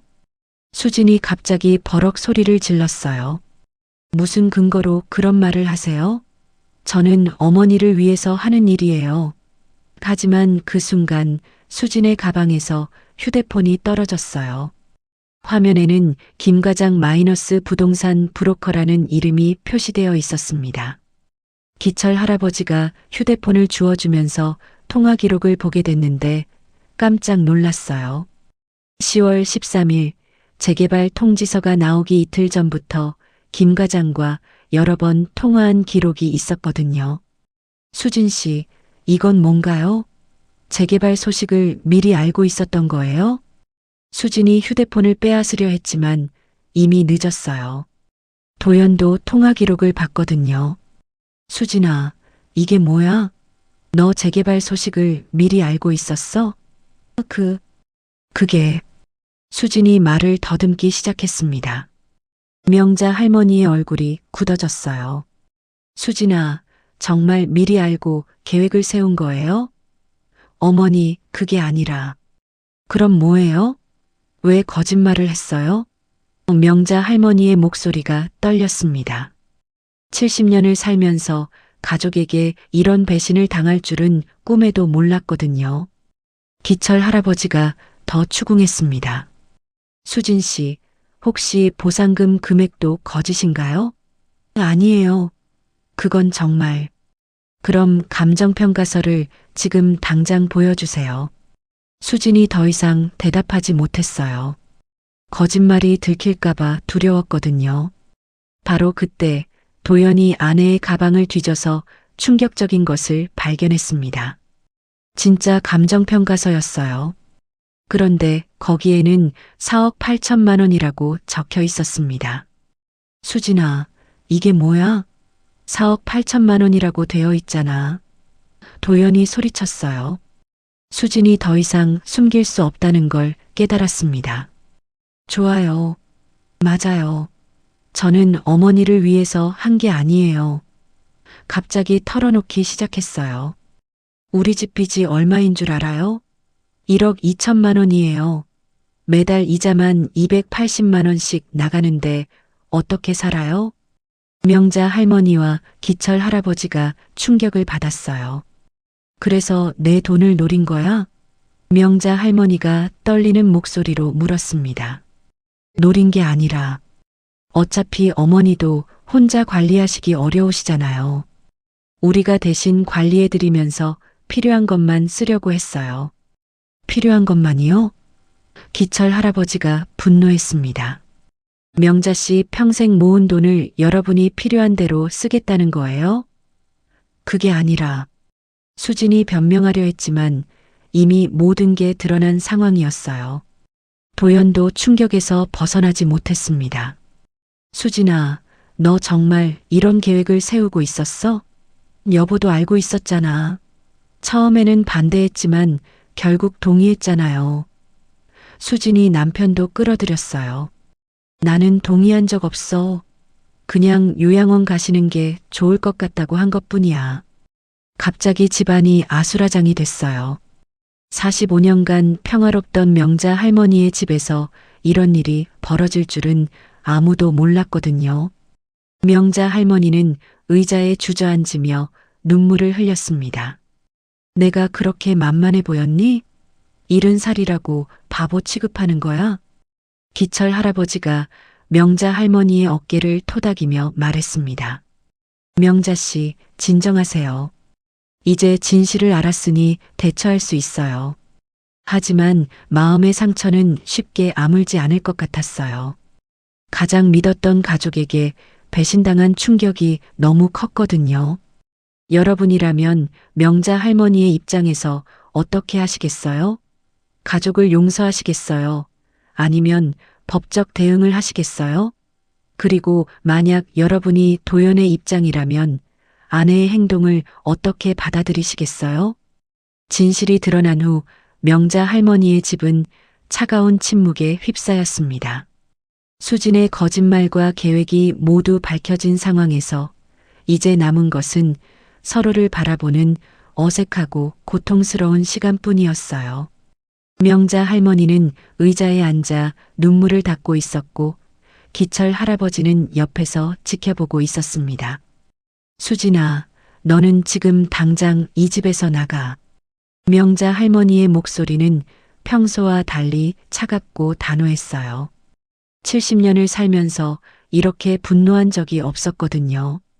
어머니, 수진이 변명하려 했지만 명자 할머니는 고개를 돌렸습니다. 나한테 어머니라고 부르지 마. 너 같은 며느리 둔 기억이 없어. 도연이 당황해서 중재하려 했어요. 어머니, 수진이가 잘못했지만 그래도. 도연아, 너도 마찬가지야. 어머니 돈 노리고 있었던 거 아니야? 명자 할머니의 날카로운 질문에 도연은 대답하지 못했습니다. 마음 한편으로는 아내의 계획에 동조했던 자신이 부끄러웠거든요. 어머니, 저는 정말 어머니가 안전하게 지내시길 바라는 마음이었어요. 도연이 변명했지만 명자 할머니는 믿지 않았어요. 안전? 내 돈 빼먹으려던 계획이 안전이야? 그게 아니라. 그럼 뭐야? 4억 8천만 원짜리 보상금을 6억이라고 거짓말한 이유가 뭐야? 수진이 마지막으로 시도해봤습니다. 어머니, 저희도 정말 어려운 상황이에요. 빚 때문에. 그게 내 잘못이야? 너희 빚을 내가 왜 갚아야 해? 명자 할머니의 목소리가 떨렸어요. 평생 모은 돈을 너희가 가져가려고 했다는 게 말이나 돼? 기철 할아버지가 수진에게 말했습니다. 수진 씨, 이제 그만 가세요. 명자 씨가 충분히 상처받으셨어요. 기철 할아버지, 저희가 정말 나쁜 사람은 아니에요. 나쁜 사람이 아니라면 시어머니를 속여서 돈을 빼앗으려 하지 않았겠죠. 기철 할아버지의 말에 수진은 더 이상 변명하지 못했어요. 수진과 도연이 나간 후 명자 할머니와 기철 할아버지만 남았습니다. 기철 씨, 고마워요. 기철 씨가 아니었으면 계속 속았을 뻔했어요. 당연한 일이죠. 그런데 명자 씨, 이제 어떻게 하실 생각이에요? 명자 할머니는 깊은 한숨을 쉬었어요. 모르겠어요. 정말 모르겠어요. 2024년 10월 18일 오후 2시 수진과 도연은 자신들의 집에서 격렬하게 다투고 있었습니다. 수진아, 너 정말 미쳤어? 어머니한테 그런 짓을 하려고 했어? 미쳤다고? 우리 빚 때문에 미친 거야. 매달 280만 원씩 나가는데 어떻게 살아? 수진이 울면서 소리쳤어요. 그래도 어머니 돈을 속여서 가져가려 하는 건 잘못된 거야. 그럼 다른 방법이 있어? 내 월급으로 언제 빚을 갚을 건데? 수진의 말에 도연도 할 말이 없었어요. 실제로 그들의 경제 상황은 절망적이었거든요. 회사 경영이 어려워지면서 도연의 월급도 200만 원으로 줄어든 상태였어요. 그래도 이건 아니야. 어머니한테 가서 사과하자. 도연이 말했지만 수지는 고개를 저었어요. 사과? 이미 다 틀렸어. 어머니가 우리를 용서할 것 같아? 그래도 시도는 해봐야지. 도연아, 현실을 봐. 우리한테는 더 이상 선택의 여지가 없어. 수진의 말이 끝나자 휴대폰이 울렸습니다. 화면에는 대출회사라는 이름이 표시되어 있었어요. 여보세요? 수진이 떨리는 목소리로 받았습니다. 최수진 씨죠? 이번 달 대출 이자 연체되셨는데 언제 입금하실 건가요? 다음 주까지 꼭 입금하겠습니다. 이미 2달 연체인 상황인데 더 늦으면 법적 조치 취해야 합니다. 전화를 끊고 나서 수진이 바닥에 주저앉았어요. 도연아, 우리 정말 끝났어. 이번 달까지 280만 원 못 내면 집까지 뺏길 거야. 도연도 절망했습니다. 아내 말이 맞았어요. 어머니 보상금이 아니면 다른 해결책이 없었거든요. 그때 수진이 갑자기 일어나더니 말했습니다. 도연아, 아직 방법이 있어. 무슨 방법? 어머니가 우리를 용서하지 않더라도 법적으로는 아직 며느리야. 그리고 도연이는 유일한 아들이고. 수진의 눈에 이상한 빛이 돌았어요. 오후 4시 수진은 다시 시어머니 집 앞에 나타났습니다. 하지만 이번에는 변호사와 함께였어요. 어머니, 이야기 좀 해요. 명자 할머니는 문을 열어주지 않았습니다. 수진아, 나는 너랑 할 이야기 없어. 돌아가. 어머니, 법적으로 저는 아직 며느리예요. 그리고 도연이는 어머니의 유일한 아들이고요. 기철 할아버지가 나와서 수진을 막아섰습니다. 수진 씨, 명자 씨가 만나고 싶지 않다고 하셨잖아요. 기철 할아버지는 상관없는 일이에요. 이건 가족 문제거든요. 수진 옆에 있던 40대 남성이 명함을 꺼내 보였어요. 안녕하세요. 법무법인 대안의 김 변호사입니다. 변호사요? 뭐하러 변호사를? 기철 할아버지가 당황했습니다. 어르신의 재산 관리에 대해 상담하러 왔습니다. 70세 고령자가 혼자서 5억 가까운 돈을 관리하시기에는 위험 요소가 많거든요. 변호사의 말에 명자 할머니가 문을 열었어요. 무슨 소리예요? 어머님, 법적으로 보면 고령자의 재산은 가족이 관리하는 것이 안전합니다. 특히 치매나 판단력 저하의 위험이 있는 나이이시니까요. 변호사의 말에 명자 할머니가 분노했어요. 치매? 내가 언제 치매라고 했어요? 아직은 아니지만 예방 차원에서 미리 준비하시는 게 좋습니다. 기철 할아버지가 끼어들었습니다. 변호사님, 명자 씨는 아직 충분히 건강하세요. 그런 조치가 필요한 상황이 아닙니다. 하지만 법적으로는 가능한 일입니다. 가족이 신청하면 성년후견인 제도를 통해 재산 관리를 할 수 있거든요. 변호사의 말에 명자 할머니의 얼굴이 창백해졌어요. 수진아, 너 정말 그런 짓을 하려는 거야? 명자 할머니의 목소리가 떨렸습니다. 어머니, 저희도 원해서 하는 게 아니에요. 하지만 어머니가 협조해주지 않으시면. 협조? 내 돈을 가져가는데 협조하라고? 어머니 안전을 위한 일이에요. 도연도 함께 나타났습니다. 어머니, 정말 죄송해요. 하지만 저희도 어쩔 수 없는 상황이에요. 도연아, 너까지. 명자 할머니가 아들을 바라봤지만 도연은 고개를 숙이고 있었어요. 어머니, 3억만 빌려주세요. 나중에 꼭 갚을게요. 빌려달라고? 그럼 처음부터 그렇게 말하지. 왜 요양원에 보내려고 했어? 그게 어머니가 거절하실까봐. 도연의 대답에 명자 할머니는 더욱 실망했어요. 아들조차 자신을 믿지 않았다는 사실이 가장 아팠거든요. 변호사가 서류를 꺼내 놓았습니다. 어머님, 성년후견인 신청서입니다. 가족이 어머님의 재산을 안전하게 관리해드리겠다는 내용이에요. 내가 서명 안 하면 어떻게 되는데요? 그럼 법원에 신청해서 강제로 진행할 수도 있습니다. 변호사의 말에 명자 할머니가 충격을 받았어요. 기철 할아버지가 분노했습니다. 이건 협박이잖아요. 명자 씨가 정신적으로 아무 문제 없는데 어떻게 그런 일이 가능해요? 법적으로는 가능합니다. 특히 가족이 신청하고 고령자의 판단력에 문제가 있다고 주장하면. 판단력에 문제가 있다고요? 명자 할머니가 의자에 주저앉았습니다. 70년을 살면서 이런 굴욕을 당할 줄은 꿈에도 몰랐어요. 가장 믿었던 가족들이 자신을 무능력한 사람 취급하며 돈을 빼앗으려 한다니 절망감이 밀려왔습니다. 어머니, 선택하세요. 자발적으로 협조하시거나 아니면 법적 절차를 밟거나. 수진의 최후 통첩에 명자 할머니는 말을 잃었어요. 어떤 선택을 해도 결국 자신의 돈을 뺏기게 되는 상황이었거든요. 저녁 7시 변호사와 수진, 도연이 돌아간 후 명자 할머니는 혼자 앉아 울고 있었습니다. 기철 할아버지가 옆에서 위로했지만 상처가 너무 깊었어요. 기철 씨, 내가 뭘 잘못했을까요? 잘못한 게 없어요. 명자 씨는 아무 잘못이 없어요. 그런데 왜 내 자식들이 나를 이렇게 대하는 걸까요?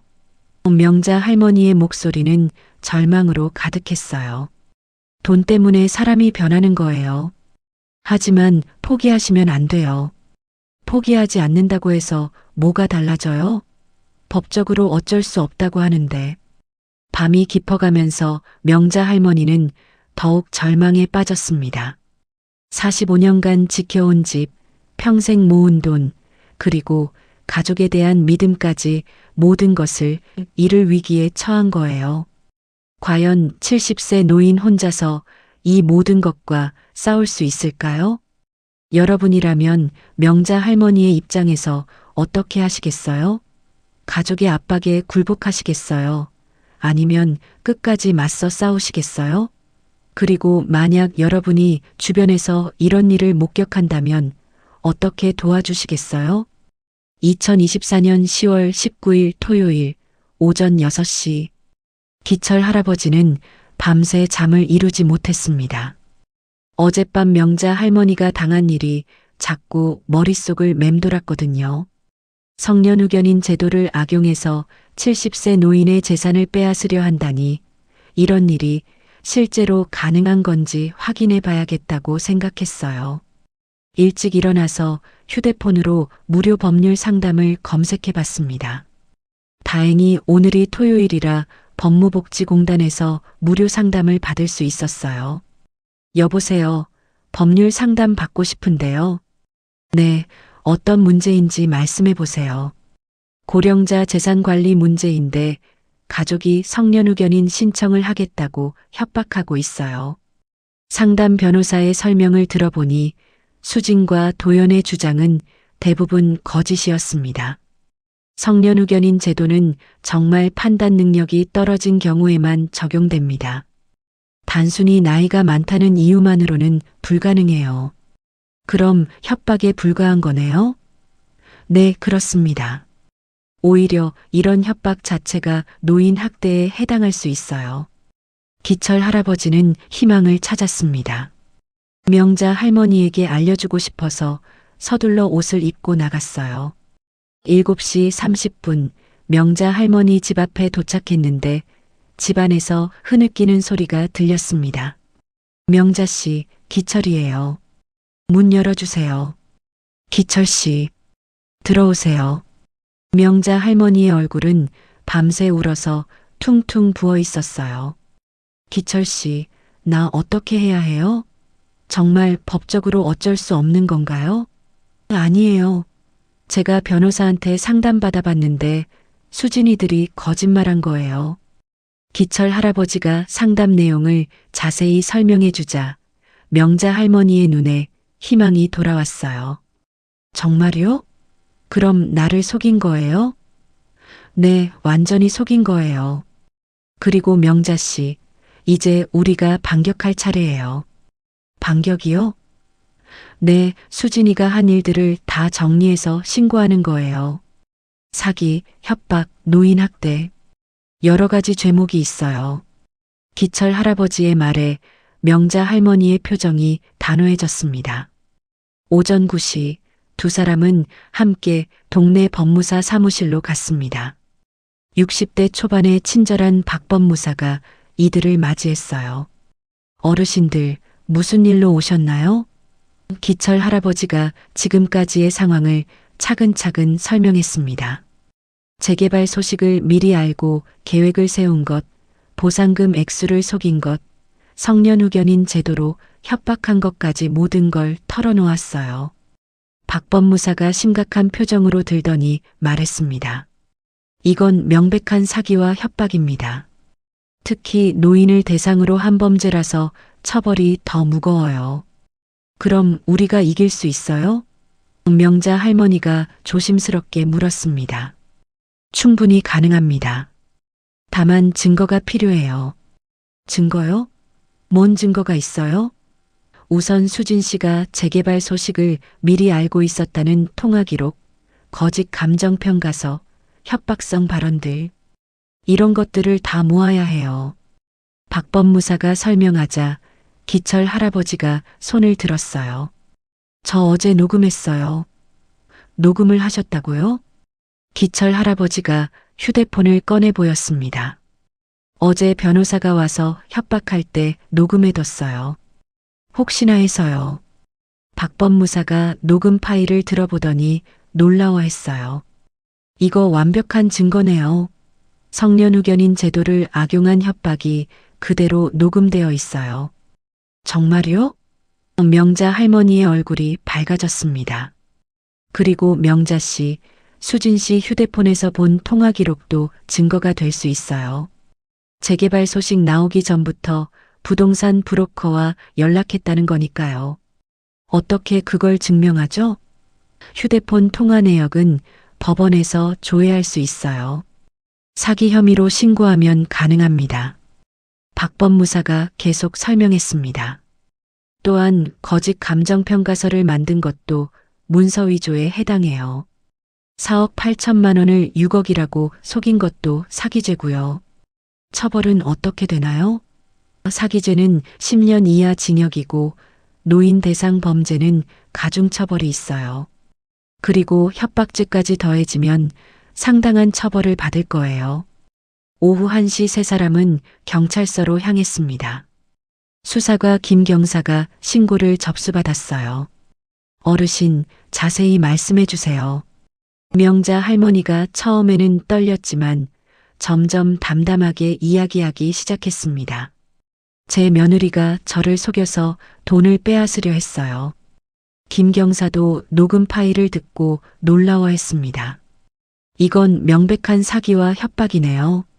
특히 성년 후견인 제도를 악용한 건 최근에 많이 발생하는 범죄 유형이에요. 그럼 잡힐 수 있어요? 물론입니다. 증거가 이렇게 확실하면 충분히 입건 가능해요. 신고를 마치고 나오는 길에 명자 할머니가 말했습니다. 기철 씨, 고마워요. 기철 씨가 아니었으면 정말 큰일 날 뻔했어요. 당연한 일이죠. 43년을 이웃으로 살면서 이런 일 당하는 걸 어떻게 가만히 봐요. 기철 할아버지의 말에 명자 할머니의 눈에 눈물이 맺혔어요. 오후 3시 집으로 돌아가는 길에 수진과 도연을 마주쳤습니다. 어머니, 어디 다녀오세요? 도연이 인사했지만 명자 할머니는 차갑게 대답했어요. 너희들한테 말할 의무 없어. 어머니, 어제 일은 정말 죄송했어요. 다시 이야기해봐요. 수진이 다가오려 했습니다. 수진아, 나한테 가까이 오지 마. 너 이제 곧 경찰서 갈 거야. 명자 할머니의 말에 수진과 도연의 얼굴이 창백해졌어요. 경찰서요? 무슨 말씀이세요? 사기랑 협박으로 신고했어. 어제 변호사 데려와서 협박한 것까지 다 녹음되어 있어. 수진이 당황해서 말했습니다. 어머니, 그건 협박이 아니라 어머니를 위한다고? 4억 8천만 원을 6억이라고 거짓말한 것도 나를 위한 거야? 명자 할머니의 날카로운 반박에 수진은 할 말을 잃었어요. 그리고 재개발 소식 미리 알고 계획 세운 것도 다 밝혀졌어. 도연이 무릎을 꿇고 빌기 시작했습니다. 어머니, 제발 용서해 주세요. 저희가 잘못했어요. 이제 와서 용서? 너희가 나를 바보 취급할 때는 언제고? 명자 할머니는 더 이상 약한 모습을 보이지 않았어요. 70년을 살면서 터득한 강인함이 되살아났거든요. 기철 할아버지가 수진에게 말했습니다. 수진 씨, 이제 법의 심판을 받으세요. 노인을 속여서 돈을 빼앗으려 한 죄값을 치르셔야 해요. 기철 할아버지 제발. 제발은 무슨 제발이에요? 명자 씨한테 그렇게 했을 때는 언제고? 오후 5시 집에 도착한 명자 할머니는 오랜만에 마음이 편안했습니다. 드디어 반격할 수 있다는 희망이 생겼거든요. 기철 씨, 정말 고마워요. 기철 씨가 없었으면 어떻게 됐을지. 명자 씨도 끝까지 포기하지 않으셨잖아요. 용기 있으시더라고요. 저녁 7시 수진과 도연의 집에 경찰이 찾아왔습니다. 최수진 씨, 이도연 씨 계신가요? 사기 및 협박 혐의로 조사받으셔야 합니다. 수진이 다리에 힘이 빠져 주저앉았어요. 이런 일이 동행해 주시기 바랍니다. 그날 밤 9시 명자 할머니는 기철 할아버지와 함께 차를 마시며 이야기했습니다. 기철 씨, 나 이제 뭘 해야 할까요? 일단 법적 절차가 끝날 때까지 기다리세요. 그리고 재개발 보상금 받으시면 정말 좋은 곳에서 편안하게 지내세요. 혼자서요? 아니에요. 저도 함께요. 이 나이에 혼자 살기는 외로우니까요. 기철 할아버지의 제안에 명자 할머니가 눈을 반짝였어요. 정말요? 같이 살 수 있어요? 물론이죠. 43년을 이웃으로 살았는데 이제는 가족처럼 지내면 되잖아요. 두 노인의 얼굴에 따뜻한 미소가 번졌습니다. 가족에게 배신당한 상처가 있었지만 진짜 가족 같은 친구가 곁에 있다는 사실이 큰 위로가 됐어요. 창밖으로 달빛이 들어오는 가운데 명자 할머니는 처음으로 미래에 대한 희망을 품었습니다. 어려운 시간이었지만 포기하지 않고 맞서 싸운 결과 새로운 시작을 할 수 있게 된 거예요. 여러분이라면 명자 할머니처럼 용기를 내서 맞서 싸우실 수 있을까요? 그리고 기철 할아버지처럼 어려움에 처한 이웃을 도와주실 수 있을까요? 2024년 11월 15일 한 달이 흘렀습니다. 서울중앙지방법원 411호 법정에서 최수진의 선고 공판이 열리고 있었어요. 방청석에는 명자 할머니와 기철 할아버지가 나란히 앉아 있었습니다. 피고인 최수진에게 사기죄, 협박죄, 노인학대죄로 징역 2년에 집행유예 3년을 선고합니다. 판사의 선고에 명자 할머니는 깊은 한숨을 쉬었어요. 완전한 처벌은 아니었지만 그래도 법의 심판을 받았다는 사실에 위로가 됐습니다. 수진은 고개를 숙인 채 눈물을 흘리고 있었어요. 그리고 피해자에게 정신적 피해를 배상하라는 명령도 내립니다.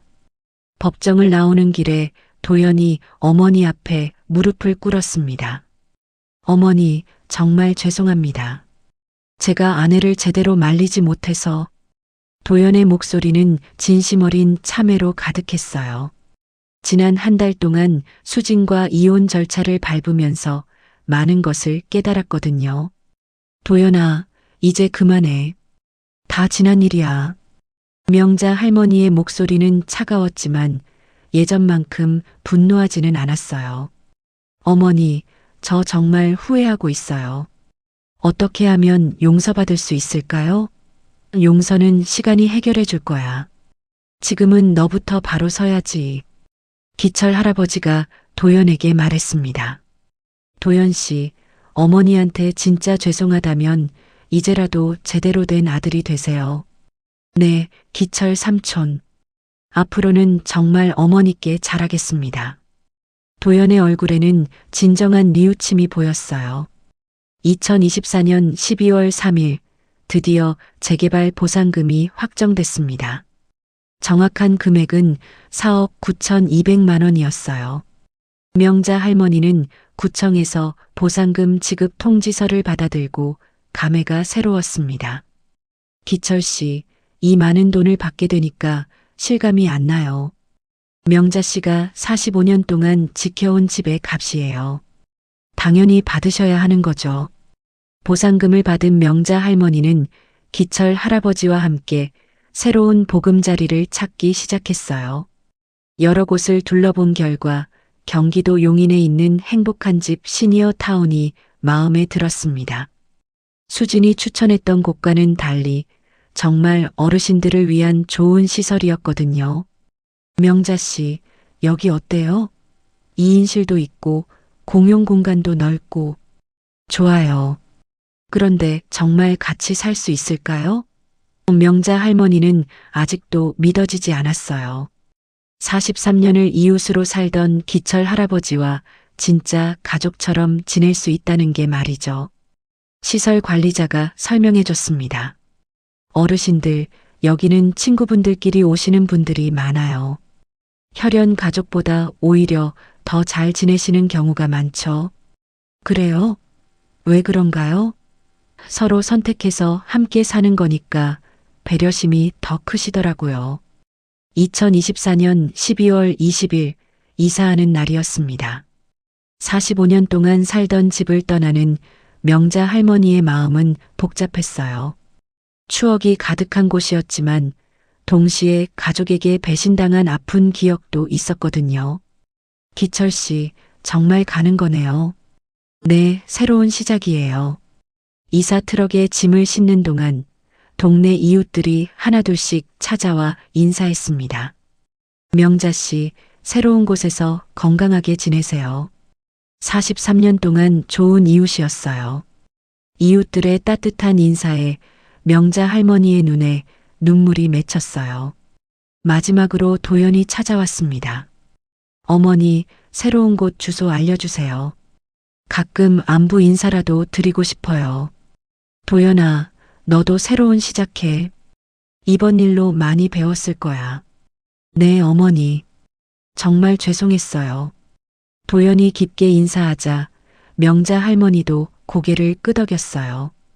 오후 3시 새로운 집에 도착했습니다. 행복한 집 시니어 타운은 정말 이름값을 했어요. 깔끔한 건물, 아름다운 정원, 그리고 무엇보다 같은 또래 어르신들의 환한 미소가 인상적이었습니다. 어서 오세요. 새로 오신 분들이시죠? 먼저 입주해 있던 할머니들이 반갑게 맞아줬어요. 2인실은 생각보다 넓고 쾌적했습니다. 각자 개인 공간도 있고 거실과 주방은 함께 쓸 수 있게 설계되어 있었어요. 명자 씨, 여기서 같이 살게 되니까 감회가 새롭네요. 정말 그래요. 마치 꿈 같아요. 저녁 식사는 공용 식당에서 했습니다. 다른 입주자들과 함께 앉아 이야기를 나누는데 모두들 비슷한 사연이 있었어요. 저도 아들이 제 돈을 노려서 여기 왔어요.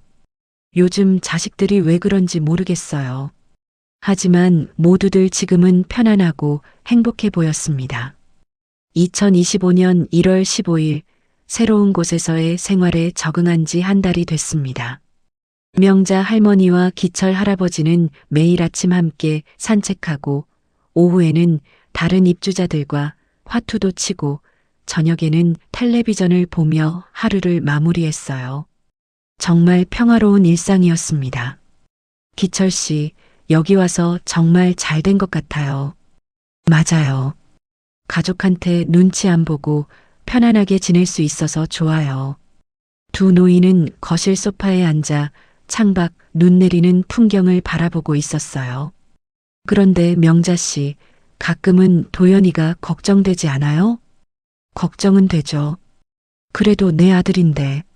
하지만 이제는 제 인생이 우선이에요. 명자 할머니의 목소리에는 새로운 확신이 담겨 있었어요.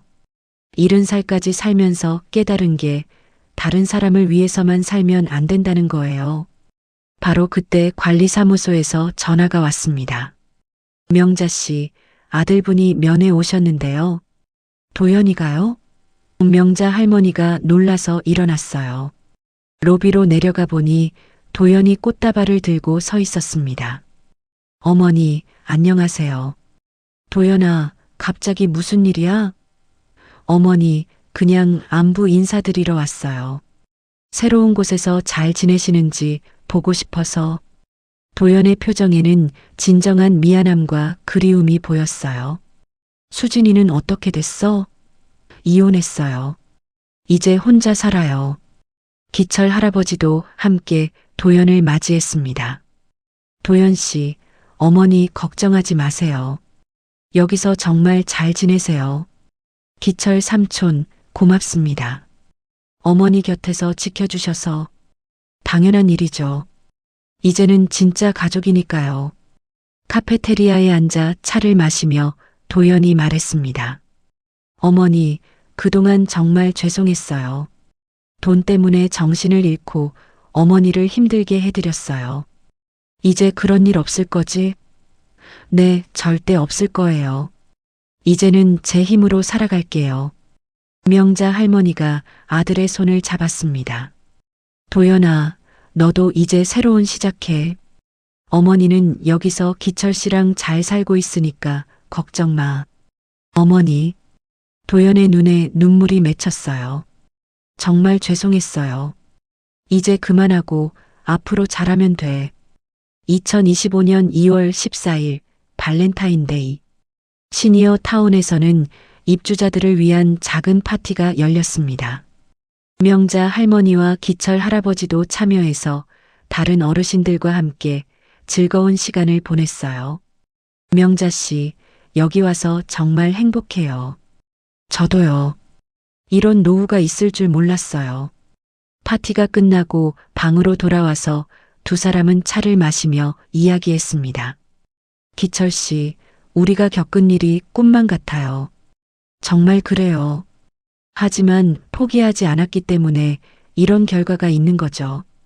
맞아요. 70살이라고 해서 당하고만 살 필요는 없다는 걸 배웠어요. 창밖으로 보이는 정원에는 봄꽃이 피기 시작하고 있었습니다. 새로운 계절, 새로운 시작. 명자 할머니는 비로소 진정한 평화를 찾았어요. 돈 때문에 가족에게 배신당했지만 결국 진짜 가족 같은 친구를 만났고 자신의 존엄을 지킬 수 있었거든요. 기철 씨, 앞으로도 계속 함께 지내요. 물론이죠. 이제 우리가 서로의 가족이에요. 두 노인의 얼굴에는 따뜻한 미소가 번졌습니다. 어려운 시간을 함께 극복하면서 더욱 단단해진 우정이었어요. 그날 밤 명자 할머니는 일기장에 적었습니다. 오늘로 새로운 인생이 정말 시작된 것 같다. 70살에 배운 교훈이 있다면 나이는 숫자일 뿐이고 진짜 가족은 혈연이 아니라 마음으로 이어진다는 것이다. 그리고 내 인생의 주인은 바로 나라는 것을. 여러분도 명자 할머니처럼 어려운 상황에서 포기하지 않고 새로운 시작을 할 수 있는 용기를 가지셨으면 좋겠어요. 나이는 단지 숫자일 뿐이고 진정한 가족은 서로를 아끼고 존중하는 마음에서 나오는 것이니까요. 그리고 무엇보다 여러분의 인생의 주인은 바로 여러분 자신이라는 것을 잊지 마시기 바랍니다. 지금까지 명자 할머니와 기철 할아버지의 이야기를 들어주셔서 진심으로 감사합니다. 혹시 이 이야기가 여러분의 마음에 작은 울림이라도 남겼다면 아래 좋아요 버튼을 눌러주세요. 여러분의 응원이 더 좋은 이야기를 만드는 힘이 됩니다. 그리고 앞으로도 시니어 분들을 위한 따뜻하고 감동적인 오디오 드라마를 계속 제작할 예정이니 구독 버튼도 꼭 눌러주시기 바랍니다. 여러분의 인생 경험과 지혜가 담긴 소중한 댓글도 언제나 환영합니다. 다음 이야기에서는 또 어떤 어르신들의 감동적인 삶의 이야기를 들려드릴지 기대해 주세요. 건강하시고 행복하세요. 안녕히 계세요. 구독과 좋아요, 그리고 여러분의 소중한 댓글이 큰 힘이 됩니다.